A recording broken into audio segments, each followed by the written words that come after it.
usapin ng politika sa Pilipinas, isa sa mga pangalan na madalas lumalabas sa diskusyon tungkol sa posibleng susunod na lider ng bansa ay si Sara Duterte.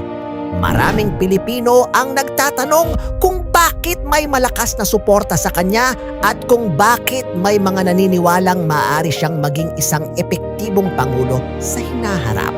Upang maintindihan ito, mahalagang tingnan hindi lamang ang kanyang personalidad kundi pati ang mas malawak na konteksto ng politika sa bansa.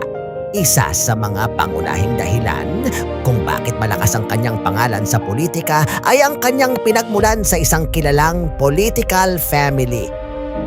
Siya ang anak ni Rodrigo Duterte na naging pangulo ng bansa mula 2016 hanggang 2022. Sa panahon ng kanyang administrasyon, nakilala ang pamahalaan sa matapang at direktang estilo ng pamumuno. Para sa maraming Pilipino, ang pangalang Duterte ay naging simbolo ng isang lider na hindi natatakot gumawa ng mahihirap na desisyon, lalo na sa usapin ng kriminalidad at kaayusan sa lipunan. Dahil dito, may mga taong naniniwala na si Sara Duterte ay maaaring magpatuloy o magdala ng katulad na estilo ng pamumuno sa pambansang antas. Bukod sa kanyang political lineage, mayroon din siyang sariling karanasan sa pamamahala. Bago siya naging vice-presidente ng Pilipinas, nagsilbi siyang mayor ng Davao City sa loob ng ilang termino. Sa panahong iyon, nakilala siya bilang isang leader na hands-on sa pamamalakad ng lungsod. Para sa kanyang mga taga-suporta, ang kanyang karanasan sa lokal na pamahalaan ay patunay na kaya niyang humawak ng mas malaking responsibilidad sa pambansang pamumuno. Isa pang salik kung bakit may mga Pilipinong sumusuporta sa kanya ay ang kanyang imahe bilang isang leader na direkta magsalita at hindi madaling ma-intimidate ng mga kritiko.